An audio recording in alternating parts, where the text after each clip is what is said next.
Coming up on the next episode of Zuzu All Grown Up. We're thrilled to be joined by Don Alhart, a true broadcasting legend with an impressive 58 years at the same news station. Don has set a world record and earned a reputation as an award-winning journalist, a broadcaster, and community servant. He'll share insights from his extraordinary career, touching on the evolution of journalism, the unforgettable stories he's covered, and his dedication to the community.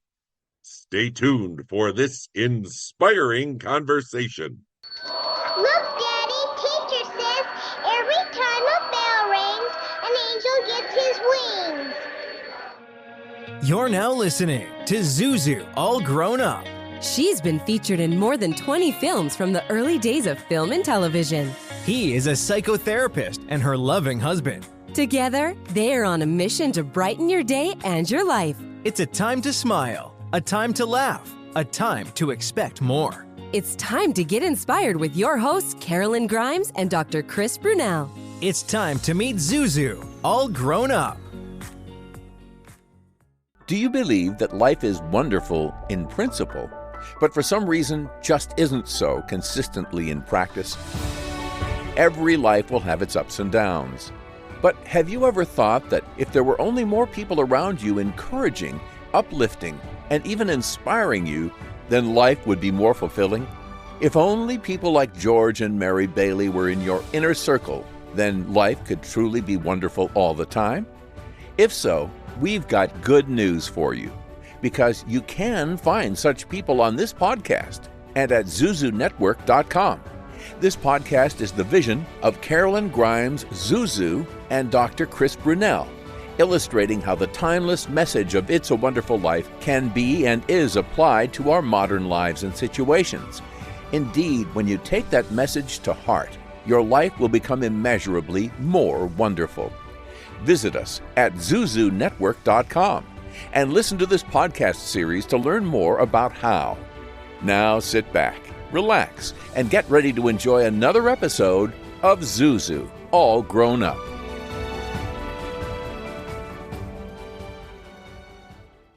Get ready for miracles.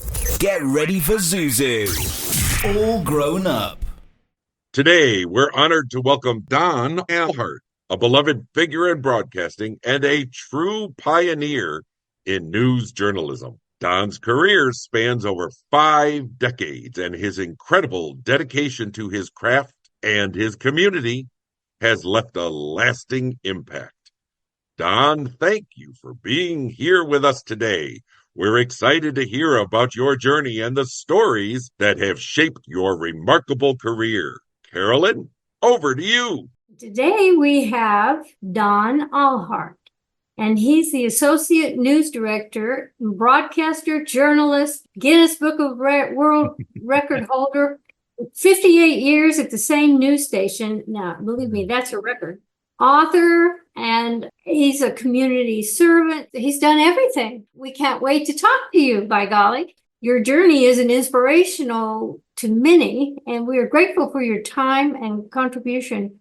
Don, can you introduce yourself to our audience and tell them just who you are and where you are from? Born and raised in Rochester, my father had an appliance and hardware store, which I think probably was my first introduction to microphone and televisions and that type of thing. So we were always the first to have a television, not because we were wealthy, but because my dad ran the appliance store. So I had an early introduction to television and radio, and I think always had a desire for that. I was in the 5th grade when our teacher put us a little radio station in the corner of the room. My best friend and I were just infatuated with this radio station. When he had to take it down, we were so distraught that we went out and bought our own microphones and turntables and created our own little radio stations in the bedrooms of our homes. And it was kind of the inspiration for my career in television, for his career in Hollywood with a lot of films and television productions. We went our separate ways, but that foundation from the 5th grade,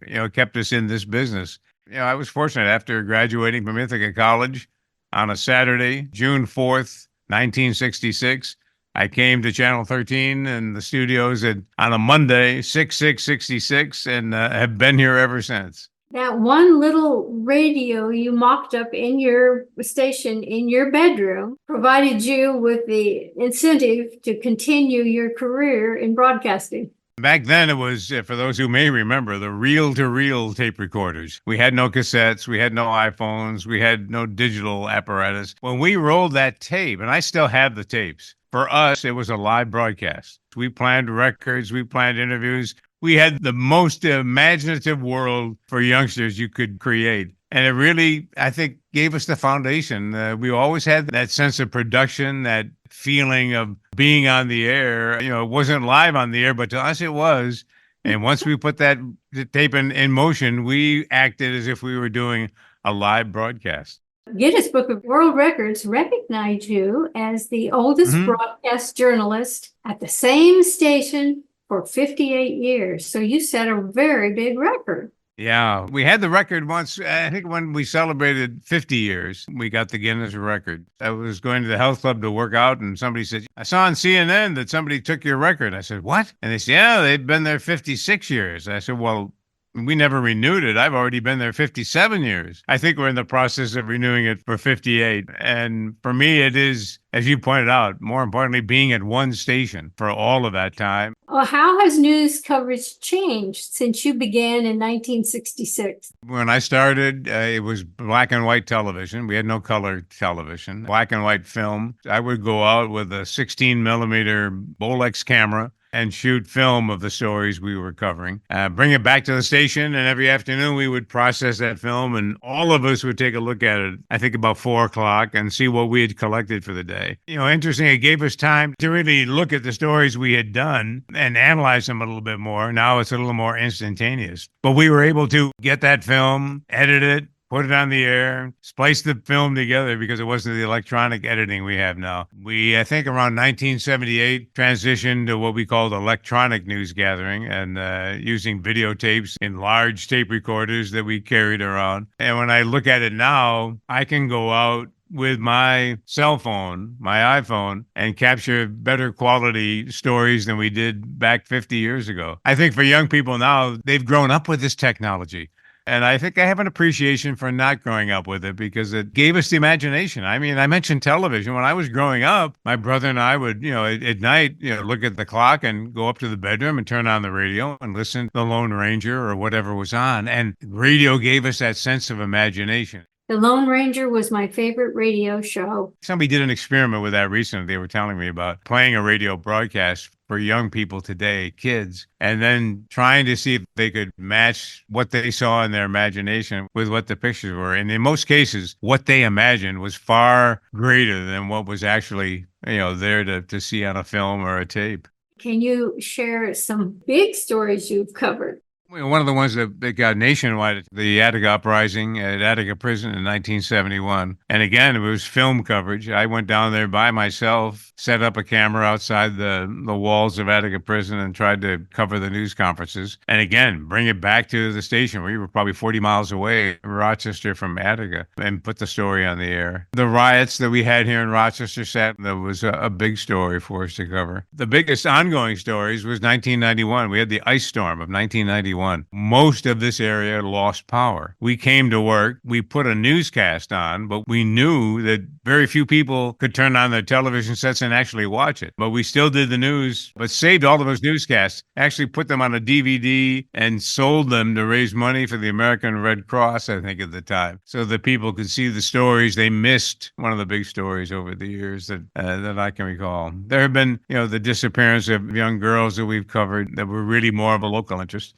Hurricane Agnes of 1972 kept us busy trying to keep people informed as to what had happened, what was damaged, and how long the cleanup would take for that. Wanted to share with you that I've been in Rochester many, many times. I go to the Kodak place and talk, and I've been all over Rochester. It's a lovely town, and I had really thought about living there at one time, and then the snow discouraged me. But it's a beautiful city. People go there and say, if you've seen It's a Wonderful Life, you certainly can imagine what that life must have been like in Seneca Falls, New York, back in that time as well. Out of the thousands of stories that you've covered in your career, do you have a few of the most memorable ones that, really meant something to you that you can share with our audience? A gentleman that I knew through my Rotary Club came up to me one day and said, the news can be depressing at times. You want to have a little bright spot in the news every day.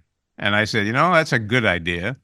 And that's what we'll call it. We'll call it the bright spot. So at the end of every newscast, and we very rarely have missed one, we've always done a bright spot. When tragedy struck the Twin Towers in New York City, when I came to work that day, everybody said, well, we can't do a bright spot today. It's too sad a day. And I said, well, we always do a bright spot. How are you going to do one today? I said, I don't know, but I'll think of something. Hour by hour went by before the broadcast. And during that time, we saw the outpouring of caring that people were demonstrating, putting flags up, showing their patriotism, reaching out to one another. Certainly, it was a tragic event, but there were so many positive moments. We were able to put those on. And that's been kind of our challenge every day, to kind of do a little bright spot. It wasn't called a bright spot when I did it, but I always remember Glenna Oberdorf. Could have been Seneca Falls. It was one of the communities south of Rochester at the time. I went down to cover the story because Glenna was going to rock in a rocking chair and set a record to raise money for the Red Cross. I sat in a rocking chair next to her, and I was trying to rock and keep in pace with her and have fun.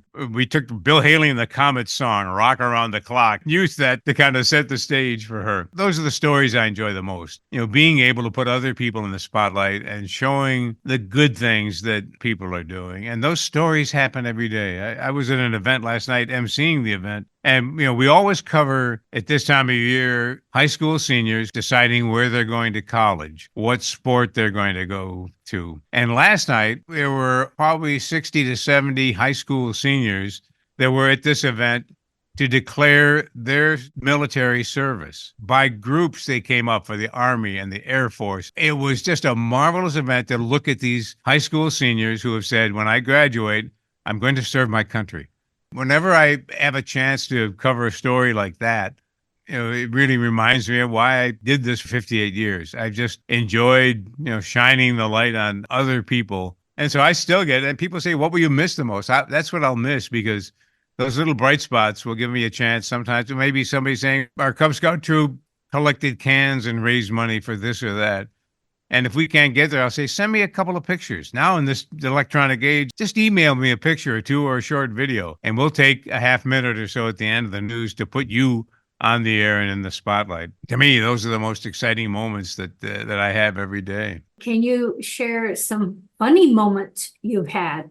We had a meteorologist who died when he was 58 years old. He had been in the Air Force. He had a great sense of humor, but I had the ability to make him laugh, and probably at moments when he shouldn't. In the commercial break, he said, Don, remind me when we come out that I'm getting a lot of calls from people about lights over Lake Ontario, and they wonder what it is. Remind me to tell them that it's the Canadian military doing exercises. Well, I chuckled, and I said, funny when you say that, because I just had an image of soldiers lined up on the shore with flares doing jumping jacks. We'll join Karolyn and Chris in just a moment with more of Zuzu All Grown Up.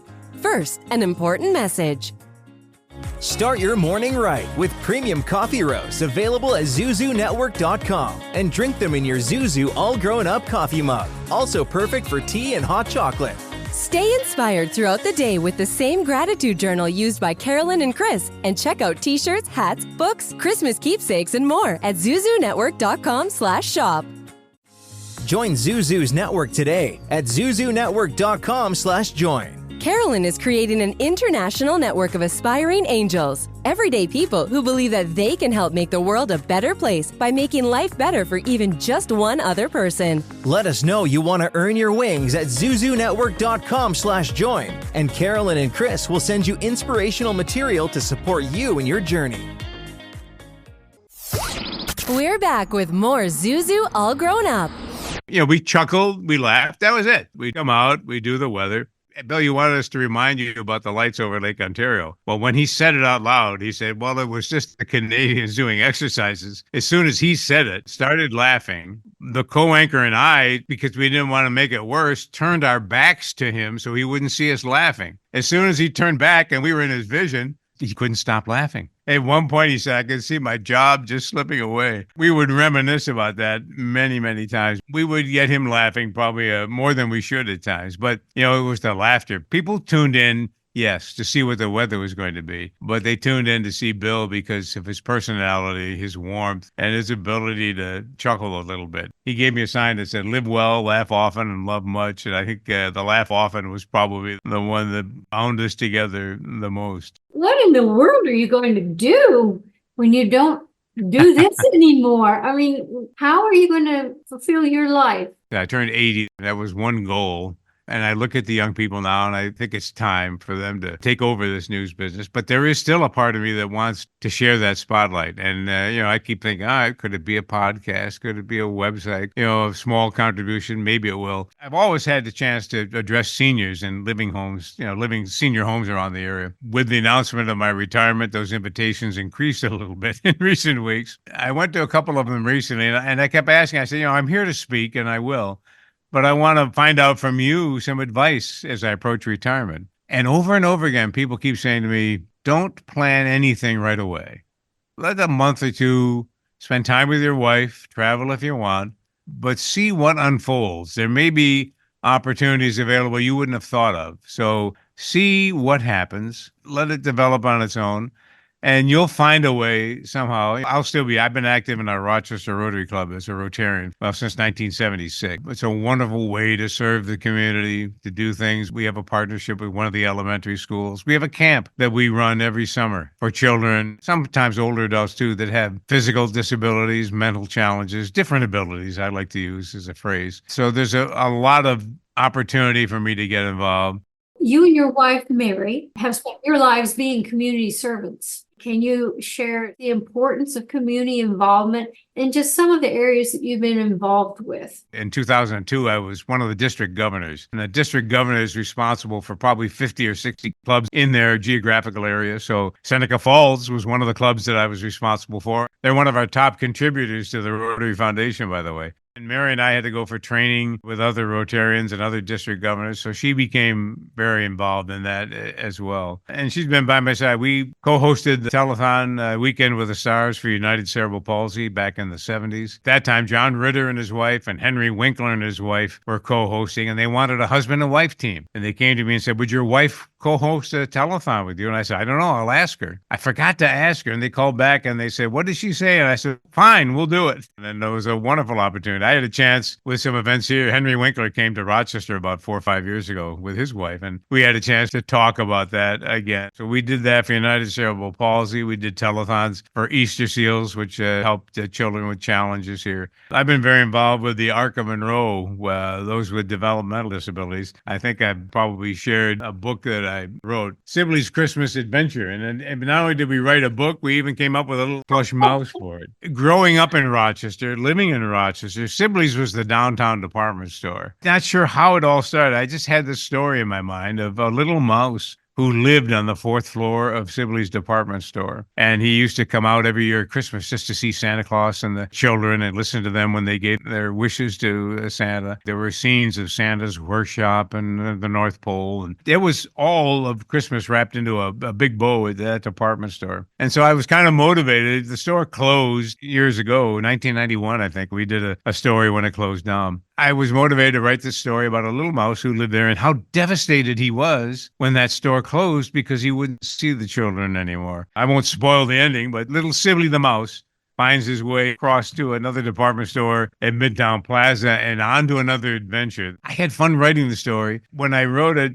everybody said, what are you going to do with it? I said, I'm not one to find a printer and find an artist and do copyright. So I went to the Arc of Monroe. A woman there, Carol DeMouland, said, we'll make this work. And they found an illustrator who was a young man that was doing an internship. They found a printer. And I said, in return, I will give you all the proceeds. You own the book. I just take pride in being able to say I wrote a book and it was published is a thrill for me. So perhaps in retirement, people keep saying, what's the sequel going to be? My wife keeps thinking, people always say, write your memoirs. And I said, you know what? And she keeps saying, why don't you write a children's story about you and Pete Burrell, who was the other young man that was in the 5th grade? Write a children's story about how the two kids who made up their radio stations at home and went on to fulfill their dreams. So I said, well, maybe that'll be the children's book that I look at next. Well, you keep mentioning the ARC or the ARC. What is that? ARC was ARC, Association for Retarded Citizens. They still call it the Arc of Monroe. My association with them was probably the first community event I did back, I think, in 1970. And they called me and said, would you MC our bowling banquet? We have a bowling league of individuals, and everyone gets a trophy. They are developmentally challenged, and it would be a thrill for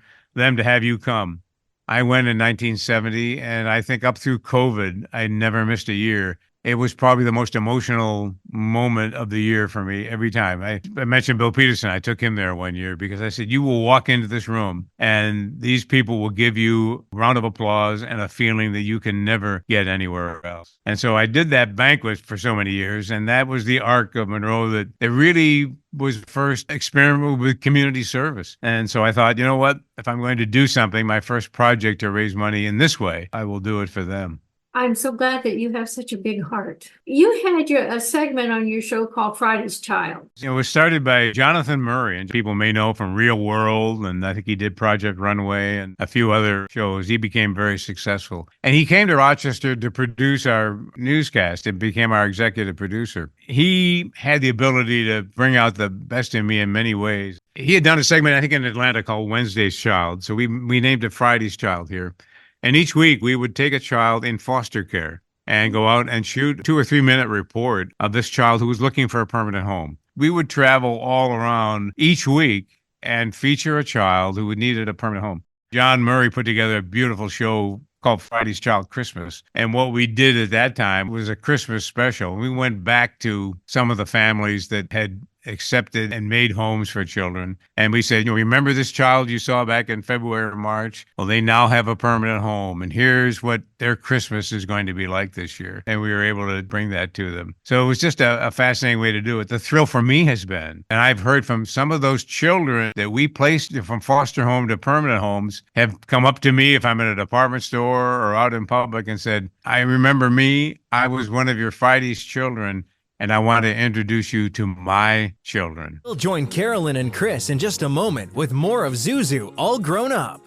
First, an important message. To find out more about the organization featured in today's episode or a previous episode, and to learn more about how you can help, go to zuzunetwork.com/beanangel. You said you'd never buy your kid candy from the checkout aisle or forget extra diapers. You'd never lick your thumb to clean their face. Never, ever become a minivan mom. So when you say you'd never leave your child in a hot car, know it can happen. Cars get hot fast, and kids can be at risk in temperatures as low as 60 degrees Fahrenheit. Never happens. Before you leave the car, always stop, look, lock. Brought to you by NHTSA and the Ad Council. Have you heard? Affordable healthcare is better than ever. And right now there are more carriers and plans to choose from. If you're between 18 and 64 years old with a household income of $25,000 or less, this message is for you. Right now, the government's Affordable Care Act is available for individual and family health coverage plans with little to no cost to you. Don't gamble your health. Call Health Care for All. 70% of callers qualify for a zero-cost health care coverage. See if you are one of them. Call now. Our agents are standing by to help you get the health insurance plan you and your family needs and deserves. If you're uninsured or struggling to afford your current health insurance, help is just a phone call away. This is not Medicaid or Medicare. This is the marketplace with the largest selection of healthcare plans from the Affordable Care Act. To find a plan that's right for you, call 800-788-2406. That's 800-788-2406. A careless driver can change your life in an instant. Do you know what to do or who to call? If you've been injured in a motor vehicle accident and don't have an attorney, call Auto Accident Help Desk for a free consultation. We can answer all of your questions and estimate the potential value of your case. Call Auto Accident Help Desk and connect with an expert personal injury attorney. Call 800-348-7312. 800-348-7312. Don't worry how to handle your medical bills, lost wages, and pain. We will get you the money you deserve. They got me way more than the insurance company offered. The consultation is free, and you don't pay any legal fees unless we win or settle your case. Make the smart call if you've been injured in an auto accident. Call Auto Accident Help Desk for a free legal consultation. Call 800-348-7312. 800-348-7312. 800-348-7312. Auto Accident Help Desk. Zuzu's book club features recommendations from Zuzu herself on books she loves and thinks you will love also. All of the books that the club reads, fiction and nonfiction, are inspirational and uplifting. Folks, this is a life-enhancing club to be part of. You can sign up for free at zuzunetwork.com/book club.